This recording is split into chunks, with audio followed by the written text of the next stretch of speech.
သူကယူသားကြောင့်နဲ့သူ့ရဲ့ခန်းစားချက်တွေကဆင့်မှန်ကြောင်းအခိုင်အမာပြောခဲ့တာကြောင့်သူမတဖန်မျက်နှာရေးသွားခဲ့ပါတယ်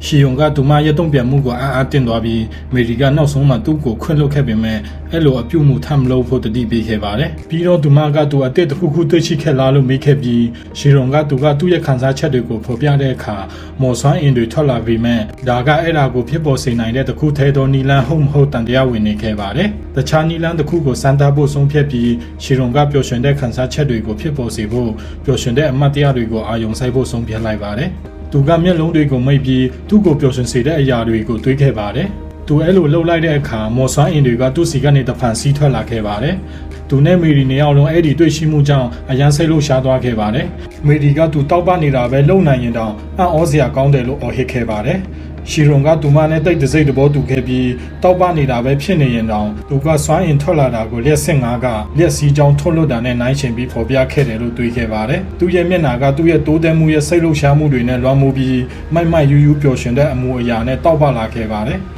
မေရီကသူ့အတွက်ရန်ဝမ်းတာပြီးသူ့ရဲ့ခေါင်းကိုညင်တာပုတ်ကသူ့ကိုဒီလောက်ပျော်ရွှင်တာကိုပထမဆုံးမြင်ရလို့ဘယ်လောက်ဝမ်းတာလဲဆိုတာကိုဖော်ပြခဲ့ပါတယ်။ရှီယုံကသူမကိုကြည့်ပြီးငါတကယ်ကိုအယမ်းပြောပါတယ်လို့ပြောလိုက်ပါတယ်။ရှီယုံကထိုင်ပြီးမောပညာအကြောင်းသူနားလည်ထားတာတွေကိုစူးစီးပြီးစတင်ခဲ့ပါတယ်။သူကအဓိကအချက်တချို့ကိုသဘောပေါက်ခဲ့ပြီးပထမတစ်ချက်ကသူ့ရဲ့ခန်းစားချက်တွေကိုဖော်ပြတာကသူ့ကိုမော်စားအင်တွေကိုထုတ်လုပ်ခွင့်ပေးပေမဲ့အဲ့ဒီခန်းစားချက်တွေကိုထိန်းသိမ်းထားဖို့ကအရန်ခက်ခဲလိမ့်မယ်လို့ပြောပါတယ်ဒုတိယအချက်ကသူ့ရဲ့စွမ်းအင်တွေကုန်ခန်းသွားတဲ့အခါသူကလုံးဝပင်ပန်းနှွမ်းနေသွားပြီးဘာမှဆက်လုပ်နိုင်တော့မှမဟုတ်လို့ဒီလှုပ်ဆောင်မှုကိုအကန့်အသတ်နဲ့ပဲလုပ်နိုင်ပါတယ်တတိယနဲ့အရေးကြီးဆုံးတွေ့ရှိချက်ကတော့သူ့ရဲ့မော်စွမ်းအင်တွေကိုအကုန်စင်ကုန်ခန်းသွားစေတာကသူတို့ကိုကြီးထွားစေပြီးနောက်တစ်ကြိမ်အတွက်စွမ်းအင်ပမာဏကိုတိုးမြင့်ပေးပါတယ်နောက်ဆုံးအချက်မှာမော်ပညာကိုသုံးနိုင်တဲ့စွမ်းရည်မရှိတဲ့သူတွေကတောက်ပနေတဲ့စွမ်းအင်ကိုမမြင်နိုင်တဲ့လို့အဲ့ဒါရဲ့နှွေးထွေးမှုကိုလည်းမခံစားနိုင်ပါဘူး။စွမ်းအင်ရှိနိုင်တဲ့သူတွေကအဲ့ဒါကိုခံစားနိုင်ပြီးမှတ်မိနိုင်တယ်ဆိုတာကိုသူနားလည်ခဲ့ပါတယ်။အဲ့ဒီအတိမြင်တွေရှိပေမဲ့ရှီရွန်ကစိတ်ပြတ်သွားပါတယ်။ဘာလို့လဲဆိုတော့သူကတောက်ပနေတဲ့ဘောလုံးတွေကိုမဖန်တီးနိုင်သေးတယ်လို့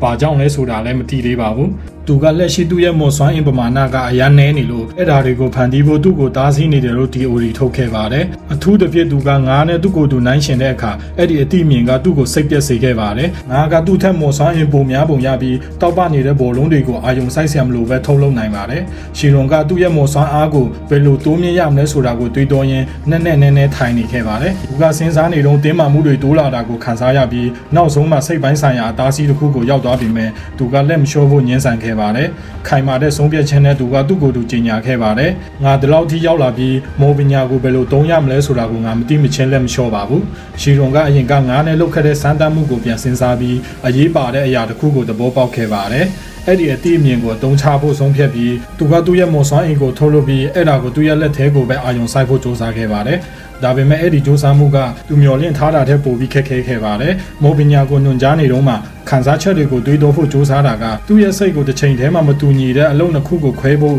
조사တာနဲ့တူနေပြီးဒါကလုံးဝမဖြစ်နိုင်တဲ့စိန်ခေါ်မှုတစ်ခုဖြစ်ပါတယ်စိတ်ပြက်စရာတွေကြုံလာပြီးတဲ့နောက်ရှီရွန်ကသူ့ရဲ့အမားတွေကိုသဘောပေါက်ခဲ့ပါတယ်သူကနီးပြဟာအစ်စ်ကိုအာရုံစိုက်ပြီးမော်စွမ်းအင်ကိုသူ့လက်ထဲမှာဆူစီလိုက်ပါတယ်ဒီတစ်ခါတော့သူအောင်မြင်သွားပြီးအောင်မြင်မှုရဲ့မယူအပြုံးကသူ့ရဲ့မျက်နှာပေါ်မှာပေါ်လာခဲ့ပါတယ်သူ့ရဲ့အောင်မြင်မှုအနှဲငယ်ကြောင့်အားတက်သွားပြီးသူကအတောက်ပနေတဲ့လက်နဲ့နေရန်ကိုထိုးပြီးစွမ်းအင်ရဲ့အလားအလာကိုစမ်းသပ်ဖို့ဆုံးဖြတ်ခဲ့ပါတယ်။အမ်ကောင်းစွာနဲ့ရလက်ကအားမရစရာဖြစ်ခဲ့ပါတယ်။သူ့ရဲ့လက်ကအားပြောတဲ့အလင်းရောင်ကိုပဲထုတ်လွှတ်ပြီးထိခိုက်မှုကသူ့ကိုတန်ရာရစေခဲ့ပါတယ်။တန်ရာရရှိပေမဲ့ရှီရွန်ကအရန်ကိုစိတ်လှုပ်ရှားနေခဲ့ပါတယ်။သူ့အတွက်တော့အဲ့ဒီအောင်မြင်မှုအနှဲငယ်ကမော်ပညာကိုကျွမ်းကျင်ဖို့သူ့ရဲ့ခရီးလမ်းမှာအရေးပါတဲ့ခြေလှမ်းတစ်ခုဖြစ်ခဲ့ပါတယ်။သူ့ရဲ့စိတ်လှုပ်ရှားမှုကလေ့ကျင့်မှုနဲ့စမ်းသပ်မှုတွေကိုဆက်လက်လှုပ်ဆောင်ဖို့သူ့ရဲ့ခိုင်မာတဲ့ဆုံးဖြတ်ချက်ကိုပြန်လည်တောက်ပြောင်စေခဲ့ပါတယ်။နောက်ပိုင်းမှာရှီရွန်ကသူ့ရဲ့ဖခင်ညီမမေရီနဲ့သူတို့ရဲ့တငယ်ချင်းရိုဒိုနဲ့အတူဖခင်ရဲ့လမ်းညွှန်မှုနဲ့ဓာတ်တိုင်းလေ့ကျင့်ဖို့ဥယျာဉ်ထဲမှာပါဝင်ခဲ့ပါတယ်။ပါဝင်ဖို့တောင်းဆိုတဲ့အခါရှီရွန်ကစိတ်မပါကြောင်းဖော်ပြပြီး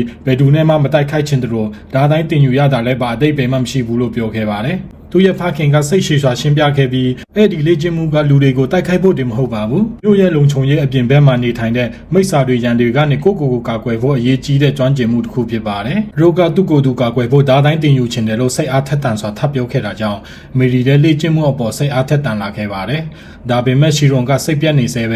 ဲသူတို့အကြောင်းပြချက်တွေကိုသူနားလည်ပေမဲ့သူ့ရဲ့အချိန်တွေကိုမော်ပညာလေ့ကျင့်ရာမှာသုံးချင်နေတာကိုသူမကူညီနိုင်ခဲ့ပါဘူးလေ့ကျင့်မှုအစီအစဉ်ဆက်လက်လှုပ်ဆောင်နေတော့ရှီရွန်ကမြေပြင်ပေါ်မှာပက်လက်လဲနေပြီးလုံးဝပင်ပန်းနွားနေတာကိုတွေ့ရပါတယ် သူ့ရဲ့ဖခင်ကသူ့ရဲ့လှုပ်ဆောင်မှုကိုစိတ်ပြတ်အားငယ်မှုနဲ့ရေမောပြီးရှီရွန်ကဒါတိုင်းမှာအလောက်ထိအတုံးမကျဘူးလို့သူမှချက်ချခဲ့ပါတယ်ရှီရွန်ကညှင်းခုန်ဖို့အရန်ပင်ပန်းနေလို့သူ့စကားကိုလက်ခံလိုက်ပါတယ်တစ်ချိန်တည်းမှာပဲရိုကရှီရွန်ရဲ့ဖခင်စီကနေသူမရဲ့ပါရမီအတွက်ချီးကျူးစကားတွေရရှိခဲ့ပြီးအဲ့ဒါကသူမရဲ့ကျွမ်းကျင်မှုနဲ့ရှီရွန်ရဲ့ရုန်းကန်မှုကြားကကွာခြားချက်ကိုပိုပြီးထင်ရှားစေခဲ့ပါတယ်ရှီရွန်ရဲ့ဖခင်ကသူ့ရဲ့အာယုံကိုမေရီစီကိုလက်ကြည့်ပြီးသူမဘယ်လောက်တိုးတက်လာလဲဆိုတာကိုကြည့်ချင်တယ်လို့ပြောခဲ့ပါတယ်မေရီကစိတ်အားထက်သန်စွာနဲ့ပြင်ဆင်ပြီးလက်ရည်သူတိုက်ခိုက်ဖို့အလျင်အမြန်ရှေ့တိုးလာခဲ့ပါတယ်သူမကမြန်ဆန်ပြီးအားကောင်းတဲ့တိုက်ခိုက်မှုတစ်ခုကိုစတင်ခဲ့ပြီးသူမရဲ့အမြန်နှုံးနဲ့တိကျမှုကြောင့်လူတိုင်းကိုအံ့အားသင့်စေခဲ့ပါတယ်တစ်ချိန်တုန်းကသူမကလိမ္မာပါနေတဲ့ဟန်ဆောင်မှုတစ်ခုကိုစ조사ခဲ့ပေမဲ့သူမရဲ့ဖခင်ကအဲ့ဒီလှုပ်ရှားမှုကိုကြိုတင်သိပြီးတံပြန်တိုက်ခိုက်ခဲ့တာကြောင့်နောက်ဆုံးမှာသူမကိုအနိုင်ယူခဲ့ပါတယ်။သူမရဲ့ရှုံးနိမ့်မှုကြောင့်စိတ်ပြတ်သွားပေမဲ့မေရီကသူမရဲ့ဖခင်ရဲ့တုံ့ပြန်ချက်ကိုကျေးဇူးတင်စွာနဲ့လက်ခံခဲ့ပါတယ်။သူကသူမရဲ့ခိုင်မာတဲ့ဆုံးဖြတ်ချက်နဲ့ကျွမ်းကျင်မှုတွေကိုချီးကျူးပြီးဘယ်လိုပိုတိုးတက်နိုင်အောင်လုပ်နိုင်မလဲဆိုတာကိုအကြံပေးခဲ့ပါတယ်။နောက်ထပ်နှစ်အနည်းငယ်လေ့ကျင့်လိုက်ရင်သူမကအရန်ကိုကျွမ်းကျင်လာလိမ့်မယ်လို့သူမကိုပြောလိုက်ပါတယ်။ရှီရိုနဲ့ရိုဒိုကမေရီရဲ့တိုးတက်မှုနဲ့စ조사အားထုတ်မှုတွေကိုအံ့ဩလေးစားစွာနဲ့ကြည်နေခဲ့ပါတယ်။